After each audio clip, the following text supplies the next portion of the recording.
We are absolutely delighted to say Elli joins us now on the sofa to tell us all about her 4 decades in film. 4 decades, can you even believe that? No, it's awful, isn't it? When you know, it's hard to take in, to be honest. Oh, and now to be nominated for an Oscar, that must feel so lovely. Congratulations. It was unbelievable. I'm delighted, of course, but, you know, it was so unexpected. So let's go way back. And how did you first get into the industry and what was your big break? Oh, golly. I mean, originally, many, many years ago, I won a scholarship to do fine art and painting, and bizarrely from that ended up doing theatre design at the Central School.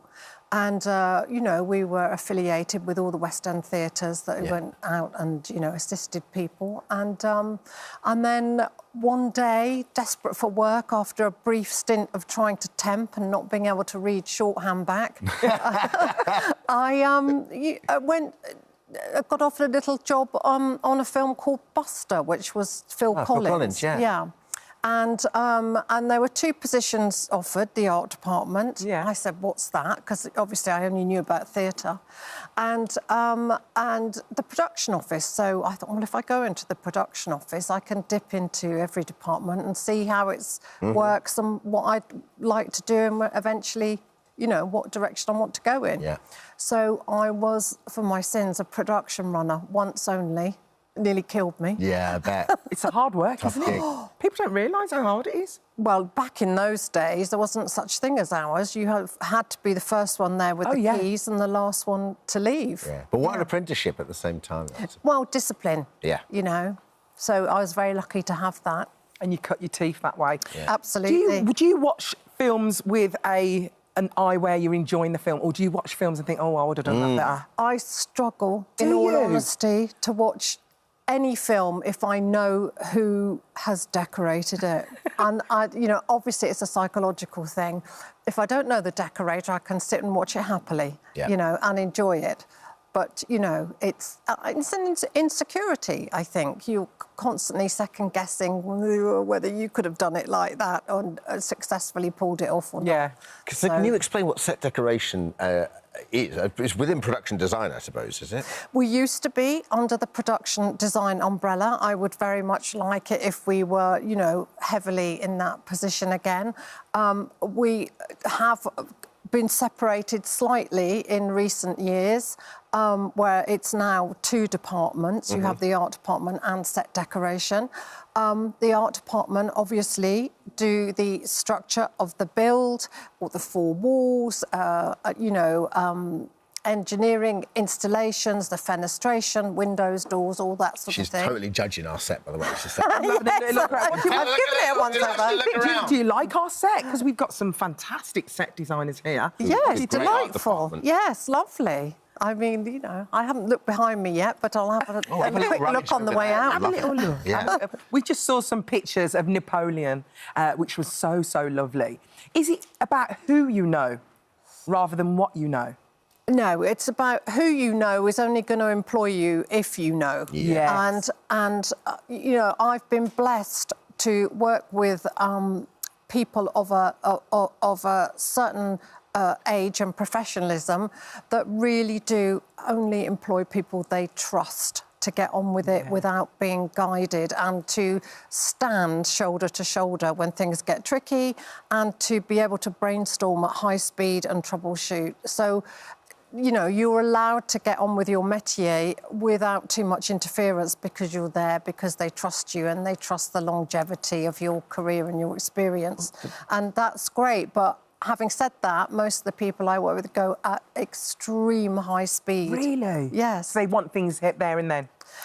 Sometimes you have to think on your feet. It's there and then, but you know, it runs like a military operation, and I and other heads of department run their departments like that. We have to, right? Because the time is literally money, isn't it? So you know, time you've got a certain amount of shooting schedule, and you need to do all that by every day, and everything. But of course, you know, over your head always is the big grey cloud of the budget, and you are totally responsible for that as the person that's running that particular department. Yeah. But you do get to go to some incredible locations. I mean, when you worked on Gladiators, how was that? What was that like? Well, the first Gladiator, Morocco for me is my paradise. I love on Morocco. Earth. You know, the people are divine. The heat is amazing. It's lovely dry heat. You know, there's great local support there.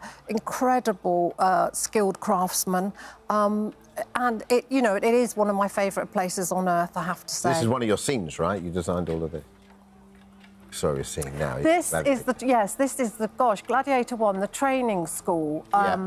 Yes, all those cages that you see. Again, we have to work with the animal department, but you know how far the bars have to be apart. They had to be made of, you know, of solid steel.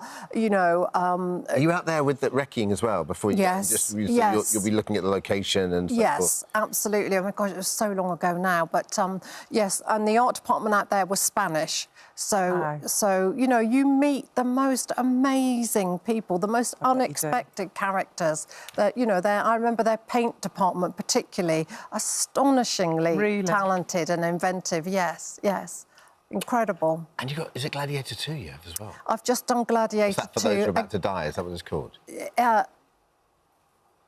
Sorry? For those that are about to die, because that's what they say, don't they? Yes. Yeah. Yes, that's right. Gladiator 2 for me again was in North Africa, where we did the first one. Oh, wait. And it was lovely because it was almost like a roll call of the previous crew members that we had, and I was, you know, very, very nicely welcomed. So. Now, I know we shouldn't be defined by awards and trophies and things like that, but I really want you to win because I feel like you're doing it for the single mums. Oh God, yeah, that was. I mean, do you know, I think. I'm not sure that it can be done anymore today. I mean, my daughter and I flopped over the finish line. But I did literally put her under my arm and race for planes and go to foreign locations. Like one, I remember Colombia, we did Love in the Time of Cholera in Cartagena. And her first school was in Cartagena. She was 2.5. Her first language was Latino Spanish, where she was correcting me in my attempts to speak Latino Spanish. And I used to put her in schools all over the world where they didn't speak English at all, and she just had to get on with it. You did, right? You had to. Yeah. You know, Elli, best of luck. Yeah, she's really 20 now, really streetwise, very worldly, great with adults, you know, and a survivor. Congratulations. Yes. Well, that's the achievement, Good right? luck. Yeah, I'm very proud of her. She's the apple of my eye. You can watch all the Oscars red carpet action on the Sunday, the 10th of March from 9 on ITVX, and Jonathan Ross joins us for the main event, 10:15 on ITV1. And best of luck. Thank you. We're dressing Ellie as well with goth, aren't we? But I don't think you need it, but yeah.